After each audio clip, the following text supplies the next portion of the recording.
Hey, welcome to Black Lodge Trivia Night. This is Art cutting in just for a quick second to first and foremost apologize. I had some technical issues with tonight's session, and it's most prevalent in sort of the beginning, and it really comes in a bit towards the end.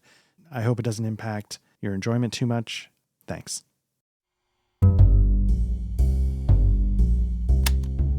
Diane, playing a podcast, Black Lodge Trivia Night.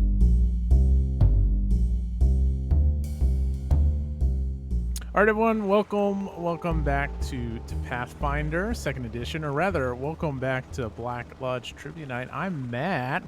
I'm going to be GMing tonight. Who's here? It's always the same people, but who's here? Art, can you hear us in Compton? Yes, yeah. They ain't invented a hard time I can't do, but yeah. they've been putting hard times on Daddy Art. Yeah, sorry, I clearly I'm not in my usual posh location. I'm in a bunker awaiting. How many spoons have you gone through trying to dig through the wall right now? It's a lot, and Okay. you know the poster keeps changing every decade. Okay, So good. All right. Can you Yeah. cut? This is not a prison thing, but because you said hard times, like now I can't help think of Dusty Roads. Can you cut your best hard times promo for me, or is that like something that's not in your fan repertoire? what is Hard Times? You've never seen the Dusty Rhodes Hard Times promo. It's like one of the best wrestling promos of all time. Maybe the best is Hulk Hogan driving down I-95 with his shirt off because he likes how the breeze feels. That's a pretty good promo. But Hard Times Dusty Rhodes is just Oh no, I'll have to check it out. hot Yeah, times I'm on not familiar. Daddy. My honey might be just a little bit too big. You got to watch it. I mean, it's prime Dusty Rhodes, one of the best. Oh, nice. Yeah, no, I'm not familiar with it. Okay, well, fair enough. Let's move to our other fandom then. I guess another person who made the observation of Art's prison wall behind him is Patrick. Oh, hey guys.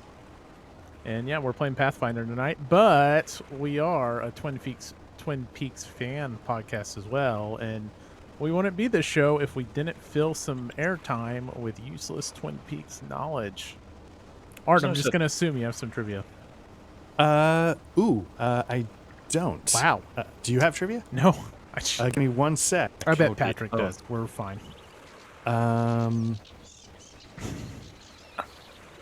God, like I could ask the obvious, like a question like all of the girls that get recruited for One-Eyed Jacks, which part of the department store do they work in?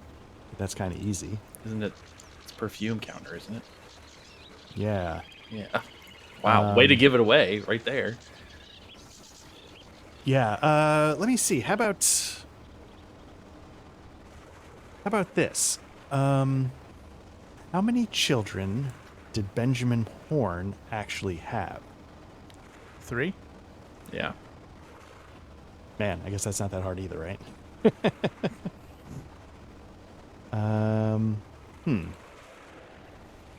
Which cast member of Father of the Bride directed an episode? How dare you? Let me see. I apologize. Yeah, it's been such a crazy... No, that's okay. Two's let me good. see. Well, I guess 1.5 or 2. Yeah, we had 2. Well, Okay. Hold on. I was going to say I got one. All right, let's hear it, Patrick. In his description of the Great Northern Hotel, which specific feature of his room does Cooper consider to be a nice consideration for the business traveler? I believe this is a season 1, episode 1 question. It is. Of his room specifically. Dang, Yes. I can like envision the scene. All right. My guess is like the blackout curtains. Okay. That's going to be my guess. Is it the TV? You are both incorrect. It's the fact that it's a non-smoking room. That's it. Yep. yeah. Oh, He's- right, he- 'cause back then that would have been a thing. Yeah, slept pretty well, non-smoking room, no tobacco smell. Nice consideration for the business traveler. There you go. Very good. All right. Well, not our strongest. Twin Yeah, Peaks outing sorry. I tonight, feel like but I came unprepared for that. Art really let us down. They've cut down on his Twin Peaks viewing Yeah. time. Yeah. When he shares the cell with Joe Exotic. I guess you're in solitary confinement next to Joe Exotic, so you wouldn't share a cell with him. Right. Well, he's still got my vote, so. The dark secret is that I've never seen Twin Peaks. You just love it. I just you fake it love till I make David it. Lynch, Right. but damn if you've ever seen an episode. Oh, David Lynch's Twin Peaks. No, I'm not familiar with that one. But the restaurant, Which one were their you? beers Oh, are God. 38 degrees around the clock. Right, I thought we were talking. Oh, see, okay. This is. I'm embarrassed. Changes the whole. Changes everything. Yeah. Well, very good. I'm getting a. Okay, never mind. Thought I was getting an error message. All right, well, let's dive into it. That's enough garbage time. So, welcome to Pathfinder 2nd Edition. If you are interested, you can check out the Zero session. We did a little character crafting, and boys, what I thought we would do tonight is I'd paint the picture of Otari.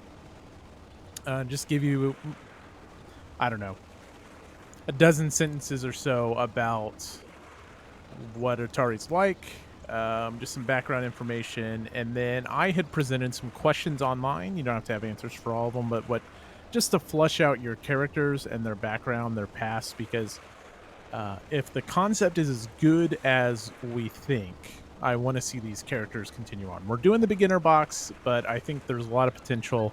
Plus, it's a pretty cool town to like do stuff and branch out of and make Otari and these characters, a long-term place to be. Sound good? Sounds great. Yeah. All right. Sounds good. Yeah. So we are in Otari, and the one thing the Foundry module, and we're using Foundry, and we're using the official Pathfinder Menace Under Otari product, which is brilliant and wonderful in so many ways, but navigating things is still, I still get tied up on, like what to click on to find this thing or that. I miss having like an adventure book. I made the joke today that when we commit to do Kingmaker for 5 years plus, probably 10 years, let's be honest.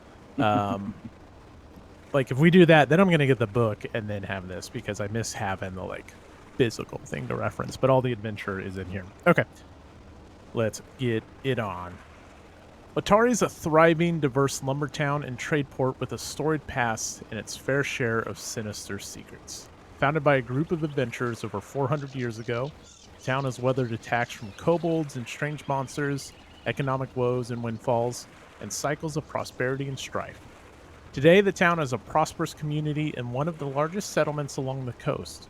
But outside groups have their eyes on Otari's fortunes, and centuries-old threats still lie buried beneath the cobblestones. Otari is nestled in a coastal valley between two looming cliffs. The Osprey River flows into the sea in the middle of this valley, and the sturdy stone to either side of this river support hundreds of buildings in a deep harbor. Otari rarely floods, but the numerous caves, warrens, and channels dug beneath the town do so regularly. Though day-to-day life in Otari resembles that in any small town, its skyline stands out due to the enormous water wheel at its eastern edge, the ingenious and enormous flume that brings lumber down the cliffside for easy transportation, and a stunning library to the west. The town's location near a major highway and its long history as a home to various adventuring parties lead visitors and travelers alike to seek it out. Lively trade passing through means unusual wares, and even magic items, aren't too difficult to find. So there's about 1,200 people or so in Otari. There's, it's a thriving fishing harbor and port, but the main industry is really the timber. And there's kind of three major timber factions. One of them is owned by like the mayor's family, of course. There's another really more prosperous one. And then there's one that's kind of fallen on hard times. They've had some labor issues and they've had some funding issues. And kind of the not so secret of Otari is the attempts of the Cordis Consortium, which is an outside organization that wants to basically monopolize all the timber industry in Otari and everything nearby. They get up to all kinds of nasty things. And we talked a little bit about, and I'll switch over here, what Otari looks like, where you might hang out and stuff like that. There's rowdy rockfish. You are very well.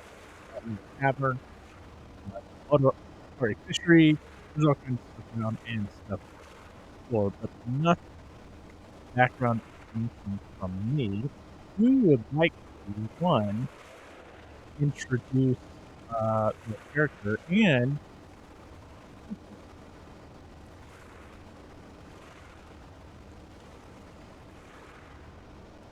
So apologies. You broke up there for me at the end. Am I the only one that was hearing that? No, you definitely broke up at the end there, Matt. Oh, okay. Who would like to introduce their character and their profession, like what you guys have decided to do and all that stuff? I can go. Yeah. Let me see. I will be playing, as I have to open up the thing so I can see my name. Eldrin Farrell. I am a retired detective. Well, no, I don't know if I'm a detective, but I'm a retired former law enforcement from the nearby city of Absalom. My former partner was Christoph, who Patrick's going to be playing. We're a little bit on the older side, so I've retired. And this is going to be our next chapter. The nuts and bolts of my class is a swashbuckler, background is fortune teller. I'm a seer elf. My approach to the job back in the day was a lot of flair, a lot of flash. I probably wanted people to think that I was more than I sometimes was. I wasn't really the grinder. I was the one who would have epiphanies and things like that. I'm probably a little grating to be around. I'll let Patrick say. I followed Patrick's character to Otari, and I'll let him get into why. And I think that sort of implies that I have a lack of connection to just about anybody. So I realized that, in this next chapter, I might be alone.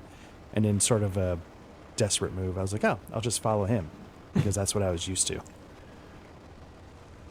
Nice. And as Art alluded to, I'm going to be playing the dwarf Christoph Lassamite, who is a Oathkeeper dwarf, also from Absalom. I am going to be playing an investigator class, and my background basically, I was a sheriff of a small precinct in Absalom, not the overall sheriff or anything, and we were a pretty small time in our district, but we had a couple of towards the end of our career, we had a couple of semi-major busts or semi-major crimes that we closed, cases that we closed. And I'm getting up there in age too, so I decided that the hustle and bustle, the city was starting to grow past me, to grow past my character, and it was time for me to move out of Absalom. And where better to retire than the seaside? And that's kind of how we ended up here. I like the town, I like the trees, I like the ocean. So, I'm fairly gruff, fairly down to earth, very analytical as a character, and yeah, I think grumpy might be a good description. A grumpy dwarf, how original, right? But but here we are. So, and that's me. Also, fans of water. Oh yeah, no, it's well, he's in retirement. I imagine that he's sitting out like every once in a blue moon. If you walk out, like as the sun is coming up, when everybody else in town is asleep, he's got like a big sun hat on. And then as the sun comes up and people start to come out, he like scurries back into his nobody can see him with this giant sun hat on. Clearly. Absolutely. That would definitely, yeah. Great. And you guys have gone into business together. And Yes. have undertaken a recent rebranding, if I understand correctly. Yes. And I could picture, and Patrick veto this, I sort of picture the idea of us going into business together was more my character Eldrin's idea. Because again, like I'm sort of floundering. I'm sort of a little bit lost at sea, so to speak. Mm-hmm. And so I was trying to create, just some kind of connection to keep. I was trying to maintain the connection. So I probably started this idea, and it probably hasn't been going very well. Yeah, I think that I maybe I think retirement is not finding me. I'm not finding retirement to be everything it's cracked up to be. I was a boots on the ground sheriff, in a big city, and now I'm living in this retirement community, this retirement villa, basically. And I think that I go in between enjoying the sun with my ridiculous hat, and just being bored senseless. There's only so many pints that we can have at the Rowdy Rockfish before they all start to taste the same. And imagine a dwarf saying that. But that's where we're at. So I begrudgingly, I think, am doing it, but secretly. It's it's nice to have a little bit of excitement back in our lives. Right. And on the surface, I act like I'm doing you the favor. Oh, but of course. I think underneath it, I get that this is actually saving me a little bit. Nice. Yeah, like I have life savings. I'm pretty sure that you don't. Like that's No. like, yeah, that's just yeah. Yeah, it never occurred to me that it would come to an end. And then I all think of a sudden it did.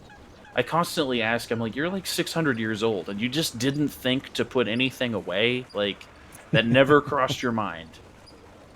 Well, then I Yeah. wouldn't be so motivated to try and make this business work.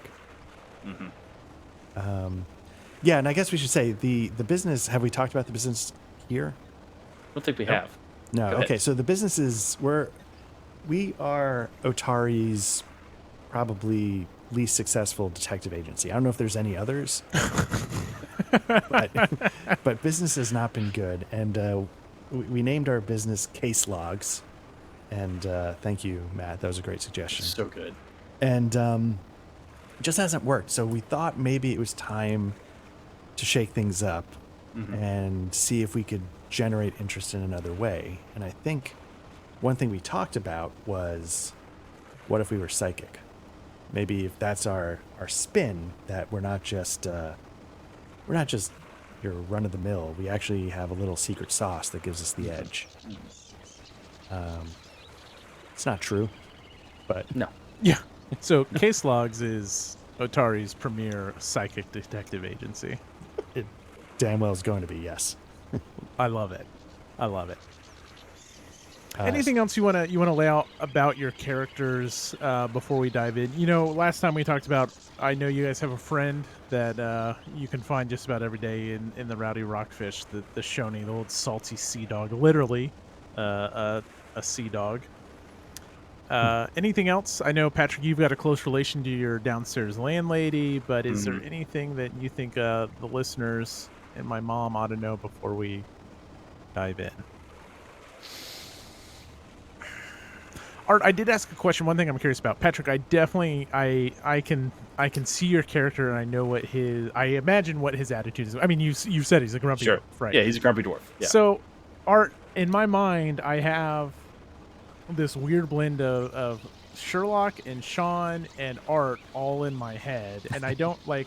I guess like if someone was close to Eldrin, not just like on a street level appearance, like what would his personality be like? If someone was close to my character, Yeah, how would they perceive his like personality? Like if they're like, oh, yeah, Kristoff is just a lovable, grumpy old dwarf that is way too serious all the time, but damn it if he doesn't have your back, or something like that. right. The way I sort of picture it is, Eldrin, the people that might be close to him would have patience. Eldrin probably grates on you a little bit. He doesn't mean to, and he doesn't maybe understand that that's what he's doing. Okay. But you sort of keep him around because he, if you know him from the former career, like, he wasn't bad at the job.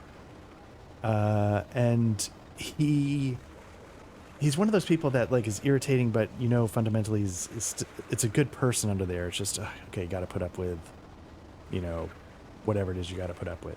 A little bit of arrogance, but he's not actually like I think a lot of the things he does that are grating, people get that are just a front compensating for something. Small penis. So, Which is a great time to segue to our sponsor. Justice Peaks. Tea. So I also like he takes shortcuts as well.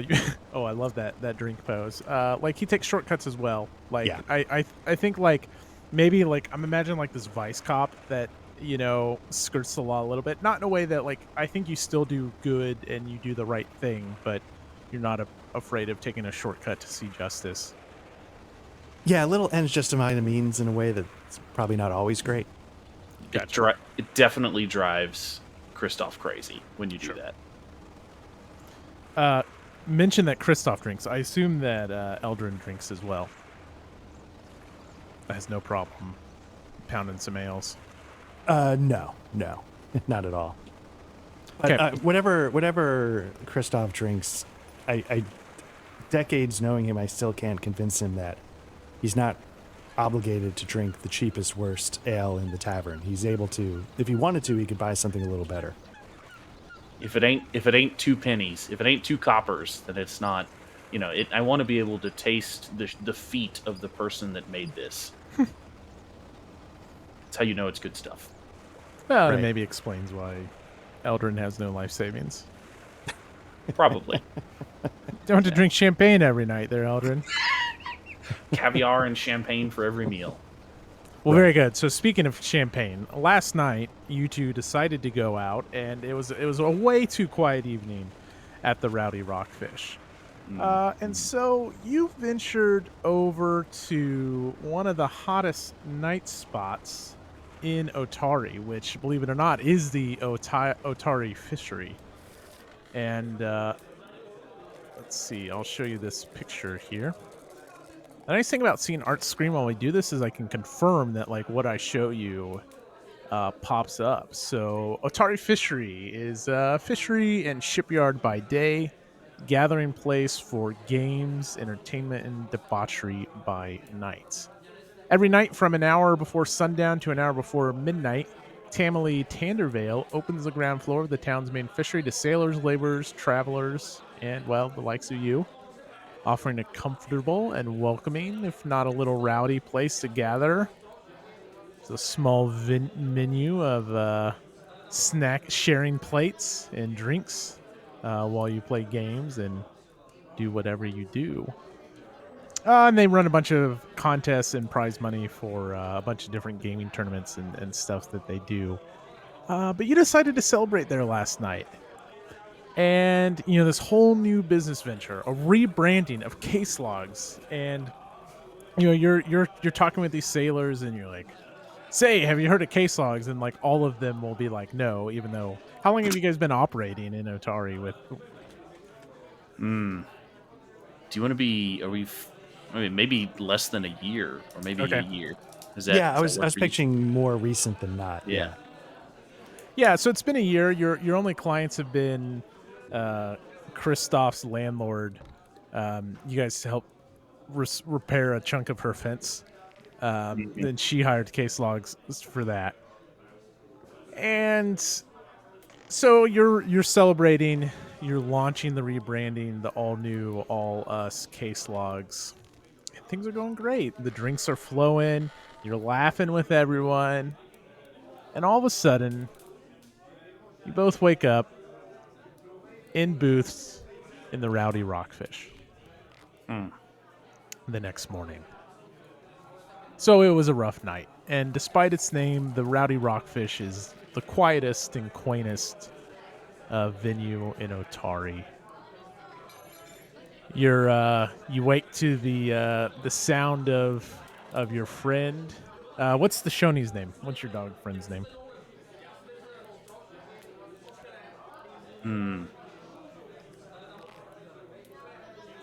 All right, it's Gus. I was gonna say Buster, but I don't know why Buster was in my head. He finds it very insulting anytime you refer to him as like a pet name like that. Yeah. Like, we have names. We're not your pet. As he normally says that, like, his drinking really disturbs you because although they're anthropomorphic, like he still laps up his ale or coffee. So you awake to the sound of Gus lapping up his coffee, and you see the current proprietor, Brelda, of the Rowdy Rockfish. She's wiping down the counter, and you two wake up and just sporting the worst hangovers. Yeah, and so I sort of like, I'm rubbing my eyes and I'm like, well, if I slept here, that means I didn't spend money on a room. So, And Brelda chimes in. Well, actually, sorry to be the bearer of bad news, but you did book a double on the second floor. But oh, well, okay. Yeah, I guess I don't remember that at all. yeah, and unfortunately, checkout was 5 minutes ago, so you won't be able to use the facilities. Then, Also, you need to pay your tab. all right. Well, we're not quite closing the tab out yet. Do you think, Christoph, a little, and then I look right over, hair on the dog? Yeah. Yeah, that's still not funny, Eldrin. Yeah. Can we have 2 hairs on the dog? I'm clutching my head and I'm like, and at least 3 pickled goose eggs. At least. Make that 4. Don't they make you gassy? Well, you don't have to sit next to me. Boy, you guys really got into it last night, huh? Did we? Do we remember much? Do we need to try and recollect? Oops. You can, if you want to use some mechanics, you can. We can do a roll here. We can try to recall some knowledge.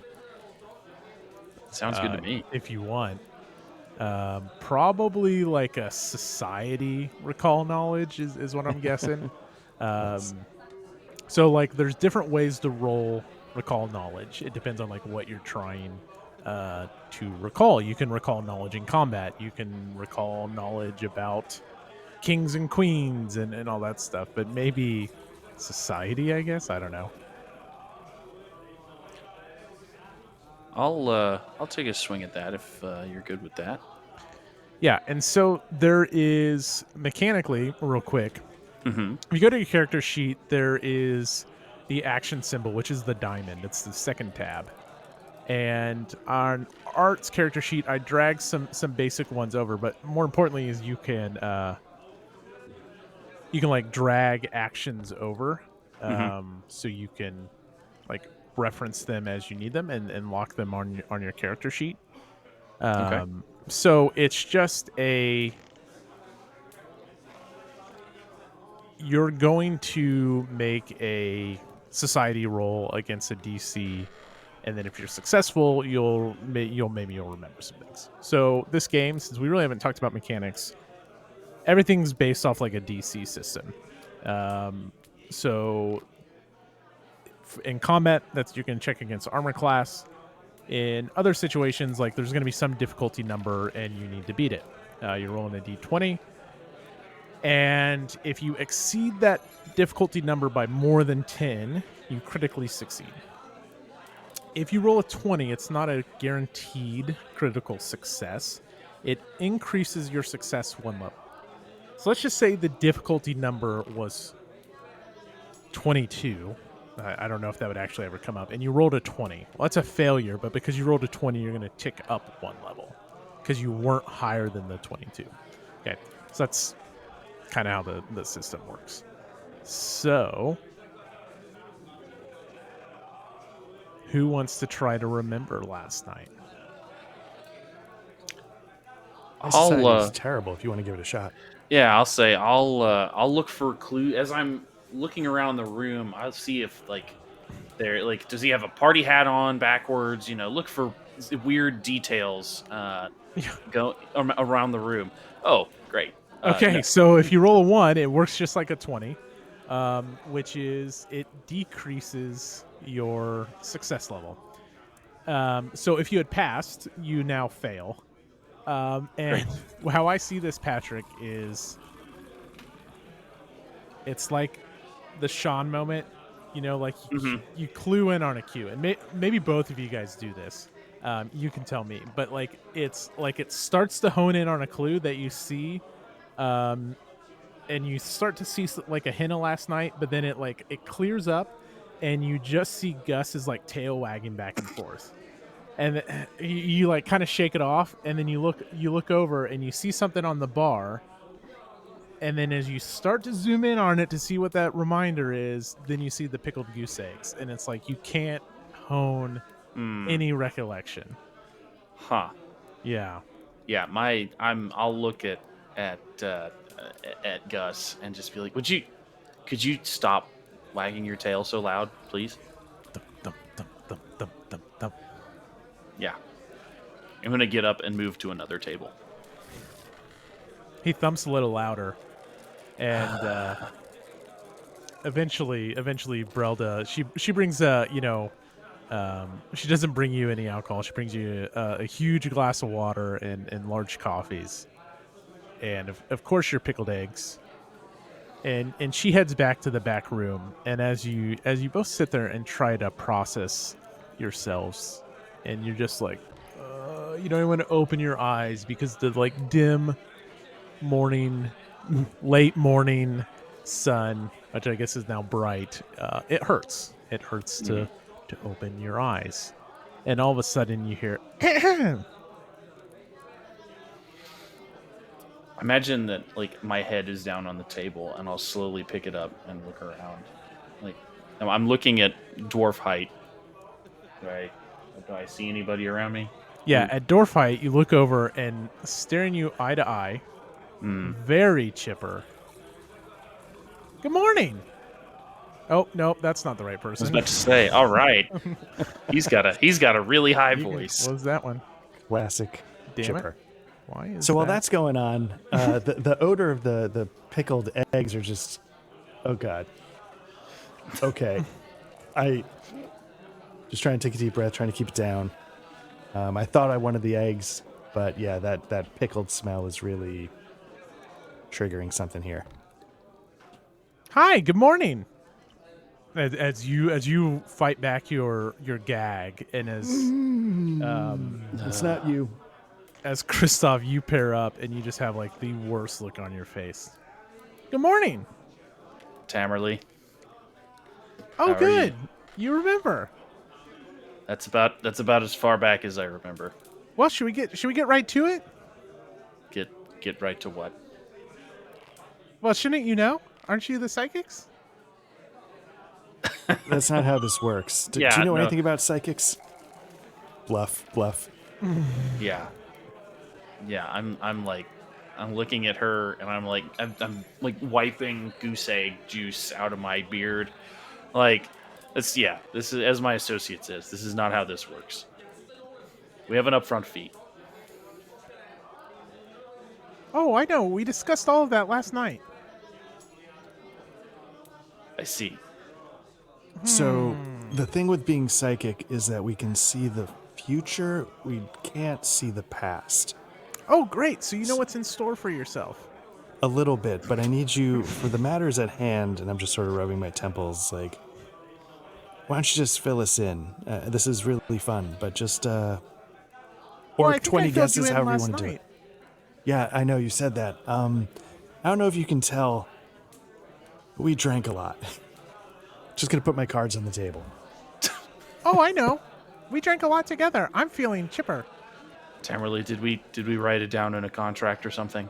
Give me I want both of you to give me a sense motive roll, which is it's a perception check, and you roll against the like passive perception of the character.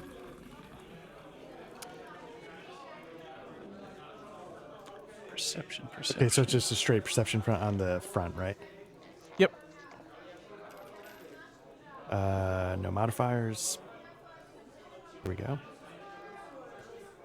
19, nice. I am feeling very dumb. Where? Oh, there it is. There. Oh, it's over on the left side. Yep. Yeah, there it is. Found it. Okay, nice, good. So you guys don't remember anything from last night. But as you stall for time and as you try to get her to share information, I think both of you like pick up on clues from her. Like again, I'm imagining this like psych where you look at her and then Yeah. Eldrin, you immediately like see under her eyes like heavy baggage under her eyes, indicating like she's not getting a lot of sleep. Her like she's got split ends. You look at her hair; she's got split ends, so she's not like she doesn't have time to like take care of herself and groom herself.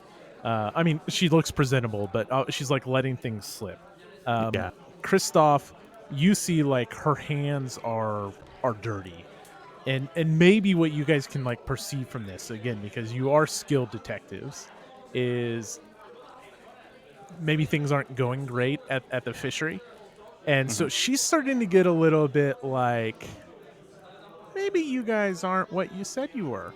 Right. And sort of, I like, okay, you want to, this, okay. Kent.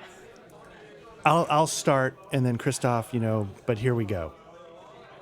And I sort of do this and I sort of like, and I'm like.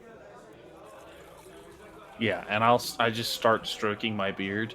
Yeah. And Matt, I think this is a good time to try and have a that's odd skill, but I'm wondering if I can use it from last night. So it says when you enter a new location, such as a room or corridor, you immediately notice one thing out of the ordinary. Can I use that? Can I lasso back to last night with my that's odd skill? I love it. Yes. Do it. Okay, so I said that it is just a class feature, so I think I need to go look at my thing over here. Yeah, you click around. Let's cut back to you figure out how that works, and then Art. So what does you do that? You talk to her. So what happens? Yeah, so I'm saying like you're not getting much sleep, and you're stressed, and I'm sort of milking the two details I've figured out, and like you're not spending enough time taking care of yourself, so things are weighing heavily on your mind. And I'm it's like sort of like there's somebody with the letter H or N or L or E. It's the Wheel of Fortune letters that they all guess, and you're like, oh my god, it's L. And so I'm sort of like doing that, and I don't see how I could have time for those things. Right, and then I go and I put my this is no, it's very important that you are silent. Kristoff, are you getting a sense? So above the table, Matt, this is a passive ability. It doesn't have any rolls or anything. It just says that if there's something that wouldn't be an obvious clue, but something that's one level deeper than obvious clue, you may choose to reveal that to me. Nice. I will.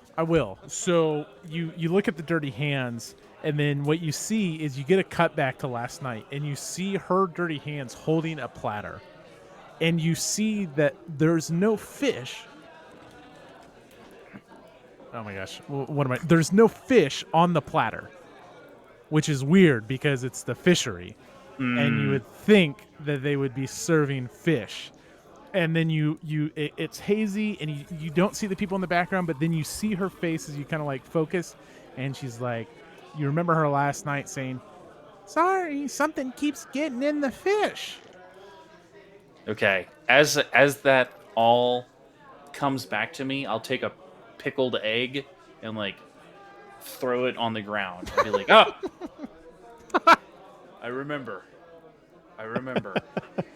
There was something to do with the geese and the egg and the pickled herring and the herring. There's no herring. There's no fish." Either you remember or you are psychics, which both are impressive considering what happened last night. Yes, exactly. Now, we discussed 10 gold for each of you if you can figure out what's going on. That seems perfectly reasonable. I was about to say, yeah, I mean, kind of small time. And I think above the table, ironically, you're probably going to be the more psychic of the two because you have that passive ability. The investigator ability? Yeah. Yeah. And so I'm like, so there you go. You see? We are what we say. And Oh, There you go. that's wonderful.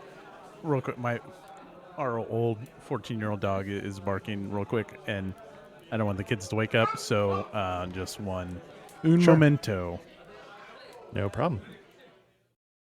Hey, Hey, Matt. We were just deciding if I had cheated or not with the That's Odd. I don't think I did.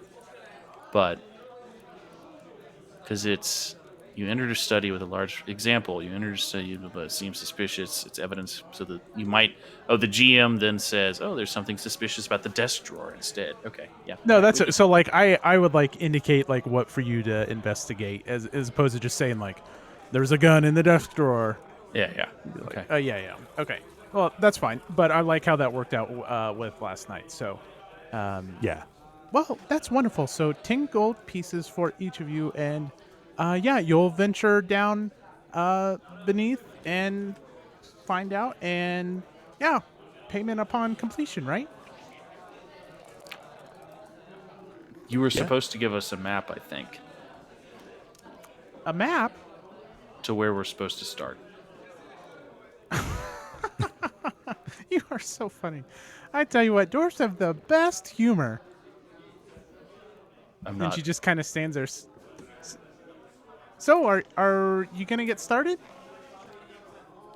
And then I'm like, I foresee that we will. After breakfast. And Gus is just like, gosh, I have no idea how Shoney's actually behave in the real world, but he is just like, his tail is just like, thump, thump, thump, and he's just like, he is just like fighting every urge to bust out from laughing. Are Yeah. you? Sorry, go ahead, Patrick. No. Go ahead. I was gonna say, so yeah, like, I'm sort of like, I don't know if I can take any more of this just ray of sunshine right in my face. And so I'm like, yeah, we will absolutely get started. And the 10 gold, Upon completion, right? was there no upfront? There's nothing now? She raises an eyebrow. See, good for you. And so that I'm looking at Gus like, tried. there was your bar tab clearing right there, but I have to say that you're heroes. This is a lifesaver for me. You know, I've begged the town guard, but they're too busy with logging stuff. They don't even care about the fishers anymore. And Classic. everyone else I've asked just isn't brave enough and say, "Oh, it's far too dangerous. We don't want to get involved in that." And so for you two to undertake something like this, such a threat to human life, it's really heroic, and just thank you at such a low price too. I know you're starting the new business and you agreed to take this on a discount. I just thank you so much. right. And heroic, your word, not ours. I know it gets thrown around a lot and it sometimes loses all meaning, but not in this case. In this case, it means every drip of what it means. And I'm just like talking nonsense. I'll never speak poorly of an elf again. That makes one person in this room. So that's great. You don't worry about it. We're on it. Okay. And she heads to the door okay. and she turns around. Well, aren't you coming? Just need 1 minute to confer with my partner. Should I wait here or should I go on ahead? Oh, dear God, you should go on ahead. Okay, I'll meet you there, okay? That's fantastic. Wait. Bye. And then I turned to Christoph. I'm like, okay. There were a lot of adjectives that got thrown around there about just how dangerous this was, and I don't remember any of this. Do you remember anything that we signed up for and why we charged so little to risk our lives? I think at this point would be when the goose eggs decide to come back up, and then once that's taken care of in the corner, then no, you're usually the front man on this. Right. She had a lot of dirt under her fingers, though. Did you catch that there, Mr. Psychic? Oh yeah, no, I absolutely. Yeah, no, bags under her eyes, her hair, dirt under the, absolutely. What else did we both catch? I think we both caught that there were no fish. Did you realize that there were no fish last night? Do you even remember what your name is today? Hold on. And then Gus just kind of looks at me like, okay, I knew that was coming. I mean, I don't know. Did he put a bucket there because he's actually maybe a little psychic in my poor behavior, or did I just go all over his floor? I think he's just licking it up, right? Like he is a dog. No, dog they're person. humans. No, I know. I'm sorry. I'm sorry. I say that, but I was like, man, I should have him lick up the vomit. And then I was like, no, he's a living being. He wouldn't do that. Maybe Breld is a little bit psychic, and she was like there with the bucket as you like lean over, and she's. And I'm like, oh, look at that. Breld, how much do we owe you for last night? Oh, for last night? Well, just the room, and you were smart enough to have some water when you got here. Neither of you drank any, so just the room. For the past year, well, and she pokes out a book. Well, Breld, that was a lovely discussion, Breld. Thank you very much. Thank you.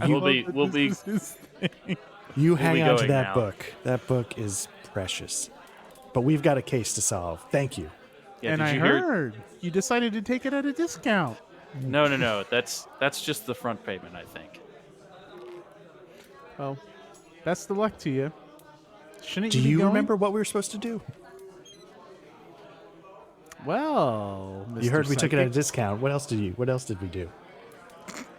Yeah, I think the best spot for you to start is probably the fishery.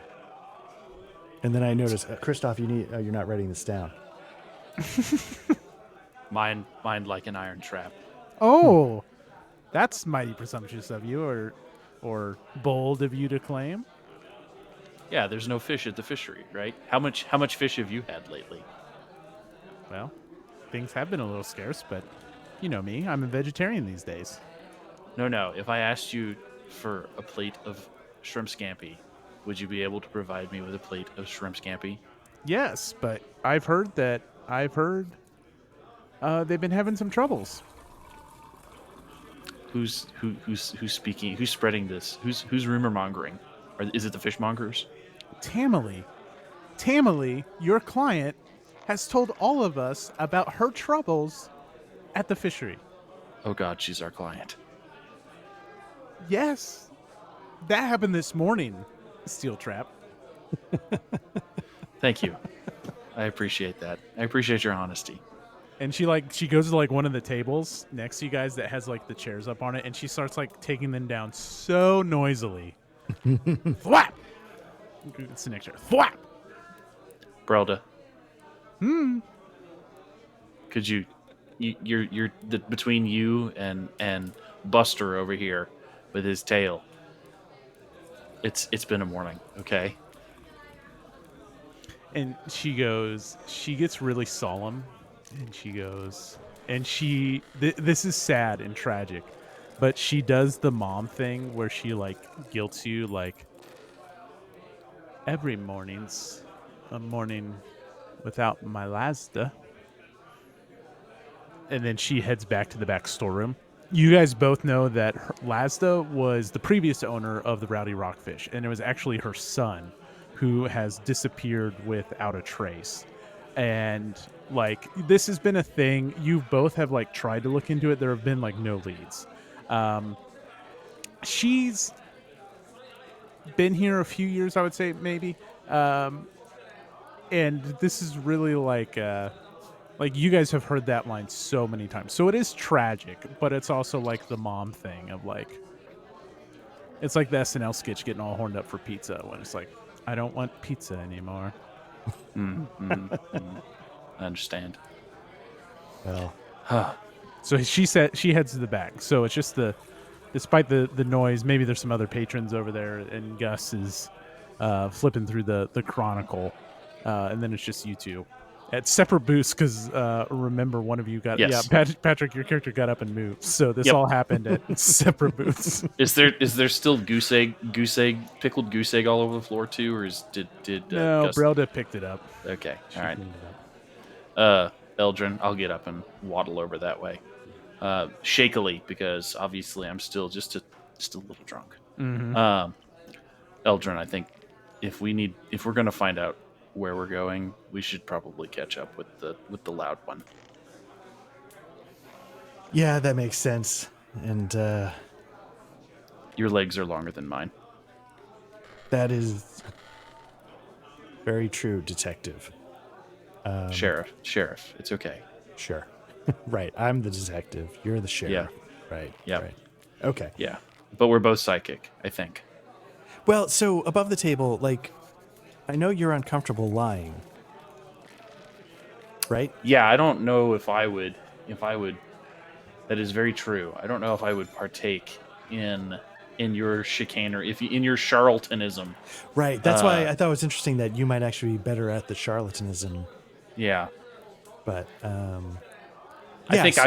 think I do it, but you pass it off as the psychicness above the table. Right. Okay. All right. So yeah. So I get up and I start making my way out the door. Okay, and I'm following behind slowly. Stumpy legs. Okay, so you guys step out into the bright sunlight of Otari, and you catch. She's off in the distance, but she's definitely walking towards. So the rowdy rockfish is over here. Where's my ping at? What are you pinging? Alt, I think. And you could just click and hold, I think. Or is that not working? No, it's not. And I've had some update. Like, it says I need to update this module, but I can't. So what I want to be able to do.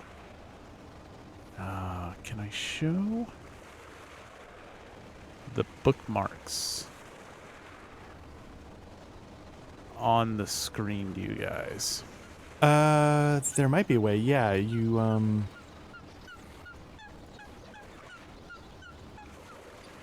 Well, the thing you need to do is you need to make the thing that it bookmarks to, you have to share it, and then they sometimes pop up. Often it's like a journal entry or something like that. Okay. So close that, Art. And Okay. do you see the bookmark on the map now? No. Okay. That's all right. So the rowdy rockfish is over here. And then over here is the no, sorry, I said that backwards. The rowdy rockfish is over to the west. Over on the dock is the Otari fishery. Okay. And so you see her, you step out, and you start heading towards the main town. And she's going across the bridge. She very clearly is seemingly walking towards the fishery. Okay. You guys following her? Yeah. Yeah, definitely. Yeah, so eventually you catch up to her, and you catch up, and you're at the fishery. And she's like, oh, wonderful, you made it. I was beginning to question whether I should really trust you guys. I know I've known you for a while now, and I really do enjoy your patronage, and it's been great getting to know you. But then I stopped to think, like, wow, they really didn't seem to know what's going on. But then you remembered. But anyways, what do I have to lose? Because if you don't do it, I don't have to pay you. Anyways, head on down. I'm sure you'll find what you need. I think I would bristle at the implied at the implication that we wouldn't follow through on a contract or a job. Like, again, as an Oathkeeper dwarf, that's kind of the thing, who worships the god of keeping oaths, and an ex-sheriff. Like, of course we're going to do the job. I might not have any idea what the job is right now, but if we said we're going to do it, we're going to do it, and I'll walk past her. And, saying that, like, if you're not 100% satisfied, you don't have to pay is just my typical, that's the promise that the guy who doesn't have a penny to his name keeps making. Like, oh, here's how you don't pay us. And you're like, oh God, why you? No. Very good. So she leads you inside, and she takes you down or she takes you behind the bar, and there's a little hatch, and that hatch leads down to the basement.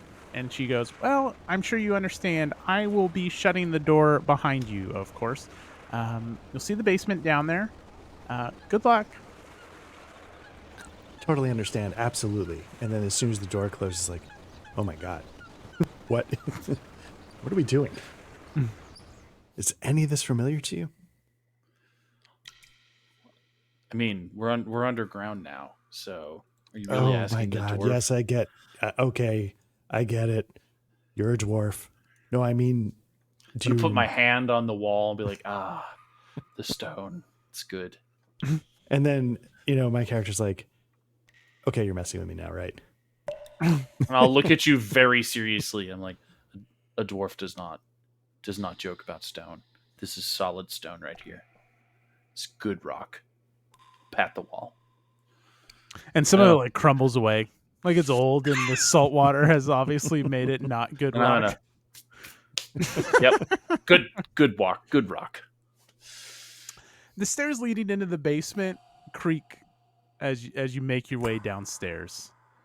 And what maybe you piece together with Brelda and the missing fish is that there's some type of beast that's been eating all the fish. In the center of the room, between stone pillars holding up the fishery overhead, are barrels filled with salted fish, although some of them have been emptied. 2 of them have been smashed open, spilling their contents on the floor. If you look to your right, over to the east, there's a large hole opening into darkness. Interesting. You're starting to wonder that maybe this was a little more than what you bargained for. And speaking of bargains, you just can't help but think how thrilled she was, how thrilled Tamale was when you offered to take her case at such a low rate. So, Patrick, as you head down the stairs, what's the first thing that your characters do as you step in here? So there's two busted barrels and there's a hole on the eastern wall. Mm-hmm. I'm gonna go look at the hole in the wall. Art, what is Eldrin doing? Let me see. Nope, that's not gonna. I was just sort of checking my oddity identification, but that's not gonna help here. So in these cases, I've always known that Christoph is sort of the better. In my head, he was the one that could grind it out, and I was the one that would just either get lucky or have a flash. And so I start whatever he's looking at. I pay very close attention to it because he has good instincts.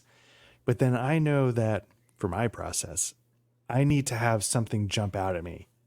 So I start, looking into the odd corner. If there's something to the right that's obvious, I look to the left. And I look under a barrel for no reason, nothing driving me to do that. But some of my actions almost seem random at times. But yeah. Speaking of things jumping out at you, a strange chittering comes from the hole in the wall. Suddenly, a massive rat the size of a dog emerges from the darkness, and it isn't alone. The giant rats rush toward you, and their huge teeth start snapping. I tell you what, I'm going to move you guys about to the center of the room just so we don't have to technically worry about. And oh, look at that! Dang! You should see a couple rats. Mm-hmm. Okay, very good. Well, gentlemen, welcome to our first encounter for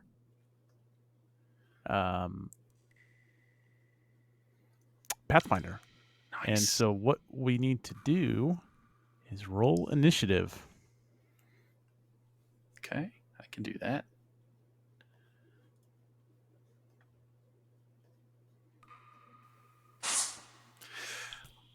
Oof. Huh. Well,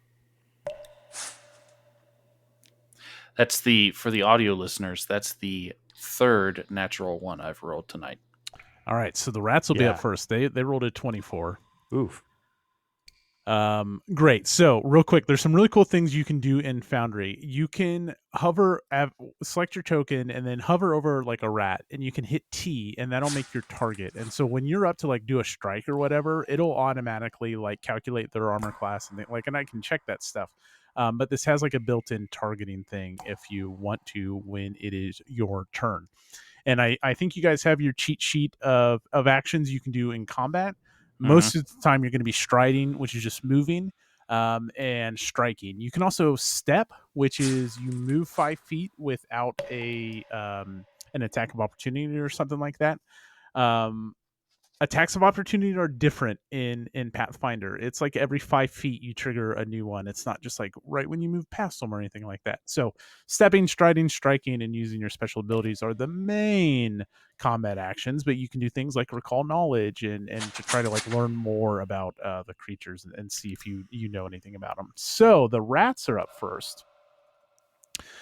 And this rat scampers, he steps over and he lunges at Art.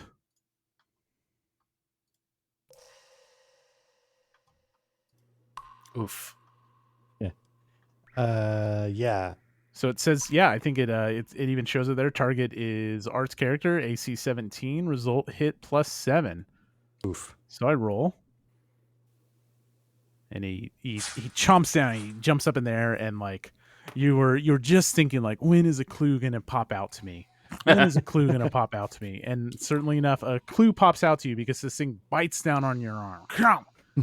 And you take 2 points of damage. All right. Now, if you click the damage, does it apply it automatically, or should I do it on my character sheet? That's a good question. Because I'm targeted by the rat. Click to apply full damage to selected tokens. Nice. Did it do it? Giant rat just took 2 damage. Giant rat took 2, yeah. Should be good, Art? Yep. All right, sweet. Okay, other rat. We got a lot of rat adventures going on right now. So it is going to target Patrick's character.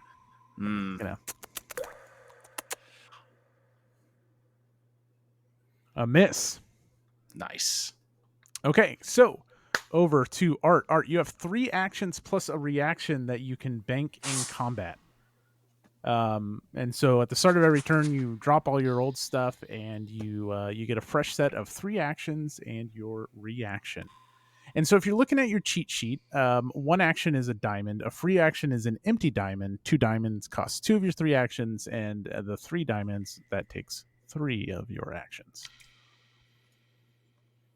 So, what is Eldrin gonna do? Let me see. I was just trying to look at creating a feint or a diversion.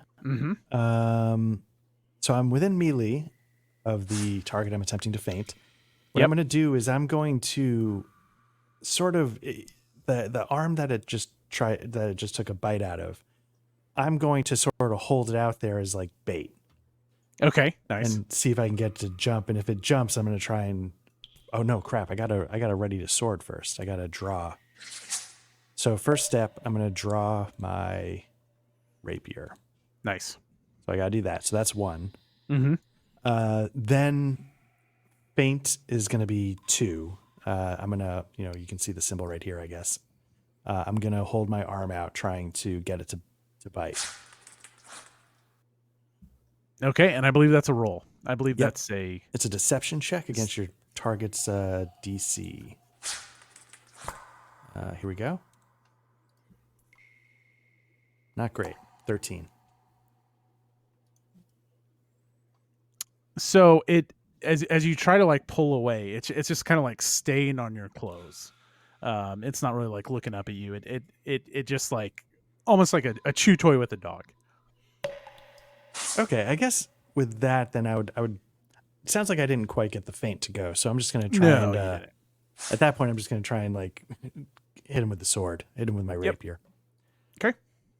So yeah, target the rat you want to strike and hit T, and then you can do your strike. Okay, and then strike.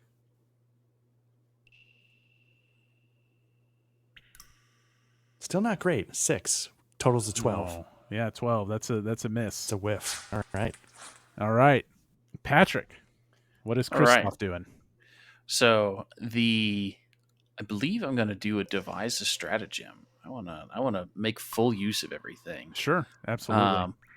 So correct me if I'm wrong. The diamond with the little diamond, is that all 3 of my actions? No, that's 1. It would be Okay, like that's 2 just 1. big actions next to each other. Gotcha. Okay, so I will devise a stratagem, which is just a straight D20 roll. And basically what that lets me do, just for the listeners at home, assess a foe's weakness in combat, use them to formulate a plan of attack on your enemy. Choose a creature you can see, roll a D20. If you strike the chosen creature later this round, you may use the result of the roll that I rolled. Must use the result of the roll. Okay. So it's really important to designate which one, because this roll will determine your roll against that rat. Gotcha. Well, I will do this one that's right here in front of me. Okay. And I will do... So I'm just going to roll a D20 real quick. Bloop. And I imagine this is very... that was almost really good. Okay, so that's a 3. That's great. So I will draw my clan dagger. Yep. With another action, and I will strike using that +3, which is gonna be not great. I don't think. No. That 3 is your roll, right? Not a +3. I'm sorry. That's what I meant. That is what I meant. Okay. So you can also sub in your You can sub in intelligence if you want, if that's higher. Let me go double check my intelligence. Yes. It's my actual skill, like my 18 or my 4. Okay. Yeah, so it's not gonna be enough to hit it. Okay. Well, I will. What do I want to do? I'll take a step back this way. Can I take a step just one space over? Is it? The game is paused. Oh, whoops. So I'll just step over instead. Okay. Back to the rats. The rat with art. They're just gonna keep lunging. They're gonna target Art. Eldrin. Strike.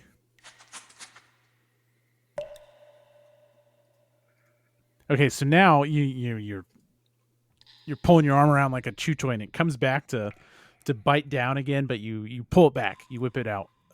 You whip it back in time. You do not whip it out in time. That's very different and gives a whole new target. All right. Patrick. Yeah, it's a miss. Strike. Nice. Ooh.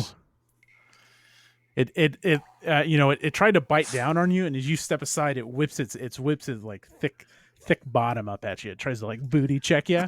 And then like maybe that connects, but like you're stout, and it's like a dog bumping into you, which like Gus does all the time on accident, so you're used to it. Right. All right, Art. All right. Yeah, I guess I would try the same thing. I would try and again bait it and see if I can get that feint to work. If it's something I'm still able to do, or if I failed, am I done fainting? Is that no? You're not done fainting. Okay. So like the feint gives you the panache to set up your like killing blow, and you can do like a ton of damage. Right. So yeah, let me try. If I can remember where fainting was. Apologize. I'm still getting familiar with the character sheet, and I don't remember where I saw fainting. Oh, it's kind of like weird to like find it, but you can just roll deception again. Just deception. Yeah, it's a deception check to feint. Oh, right. And now I got to find deception. And again, apologies. Here we go. Do we find a good roll? Oh no! Jeez. Okay, there's one action. You got 2 actions left. Okay, so I rolled a 1. Which how many have you rolled, Patrick? That's natural 1 number 6 on the night. Okay, so that seems statistically impossible. This module's garbage. I think it's us because this is carrying over from Roll20 in so it's us, I think. Patrick, are you getting this from Art? Yeah, I am just a little bit. Okay. Yeah, just let you know, Art, you're coming through real choppy. Oh, really? Yeah. Okay. now you're coming through nice. Yeah, now you're good. Okay. I am hardwired. I'm not sure. Well, anyway, I'm gonna attack.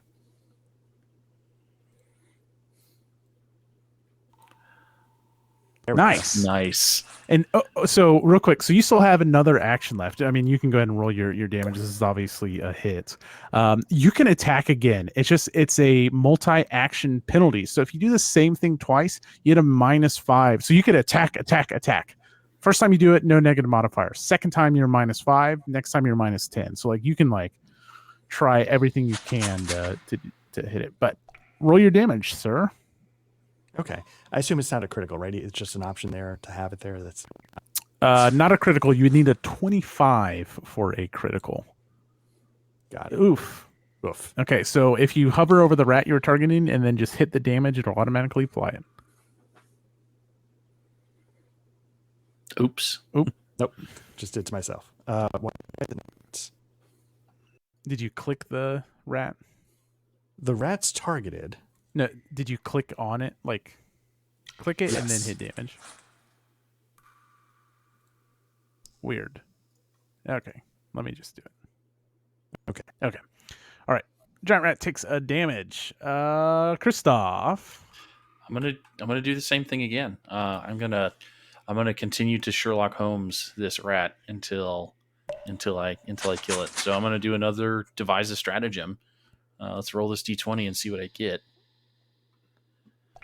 That's a 5, which is probably still not going to hit, even with, because it does say add in your when you make the substitution, you can also add your intelligence modifier to your attack roll. But that 5 is not gonna. So I'm just gonna hit it with my sword. That first one's gonna miss because of the 5, because I must use that. So I'm gonna use my multi-action penalty. Yep. Which for me is a -4. It's saying. Oh, cool. So That could be right. I could be misremembering. So here comes that. That's a 16 though. That's a hit. There we Roll go. damage. So All right, 2. yeah, I think the rat moves around. Sherlock Holmes. I'm like, yes, dodge left, drop down, uppercut rat, and it doesn't move any direction I intend it to move. So I just get frustrated and stab it in the face. Stab it. Yeah. Uppercut left, air, and then you're just like, Yeah. Like, God damn it. all right, rat attack. Ugh. Target. Whoops. Target. I do like the targeting. That's very nice. Yeah. Uh-oh. Uh-oh. No Oh my critical. Oh, boy. That's good. Art takes 6 damage. So you remember when I said at the beginning of this, I'm ready for us to roll up some new characters. Maybe case log's going to go very quickly. Case closed. The damaged rat, more damaged rat does nothing. All right, over to.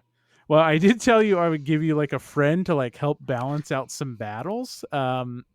Didn't think we would need it quite yet, but maybe our for the 2 giant rats. Deus Ex Machina friend will be showing up soon. All right, Art, what's Eldrin doing? You know what? He's just gonna start stepping. None of this faint. He just needs to. He's clearly not good at this, so he's just gonna strike a couple of times. So I'll strike the first time. Okay. Nice. Oh shit! Critical hit. There you go. Roll back. Oh, and you rolled a natural 20, but I guess it's already critical. 6 damage. Uh-oh. How do we do 6? 2 times 1d6, 28? So you rolled a 2 and a 1. Badly. Yeah. So kids, what we're learning about Pathfinder is don't do the really cool fun fluffy skills. Just stab it with a sword. No. Yeah. Well, I'm I'm kidding, about I'm kidding. Pathfinders don't roll like shit. That seems to be the case. Fighter. All right, Art, Yes. you want to... Yeah, this is all because Art didn't roll a fighter. Yep. That's right. Now, does it do the -5 automatically or no? You should be able to select that. It's the map Let me map minus whatever. Yeah. Action. Which fun fact for the listeners, this podcast was almost called the Map Podcast. Yes. Oh yeah, yeah. Or Pam. Where's Or Amp. 5? No, MAP should be an option. Oh, I didn't see it. Not -5. Let me. Yeah, don't count that. I want to be. I apologize to the listeners. I want to. Yeah. So Feels like it's worth. Are you seeing my screen where I get the melee strike rapier? Yeah. So instead of hitting strike, hit MAP -4 instead of strike when you're selecting the action. There. Yep. Sorry. There we go. Then just roll. 16. That's a hit. Nice. Very good. Roll head damage. Oh baby. Nice. All right. Art, tell me what this looks like. How does Eldrin dispose of giant rats?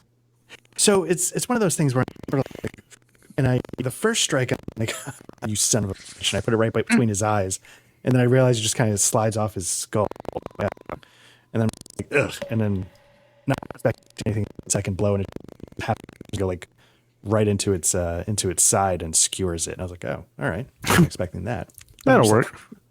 Yeah, but as I realized, like, oh crap, I just killed him. Then I recover and then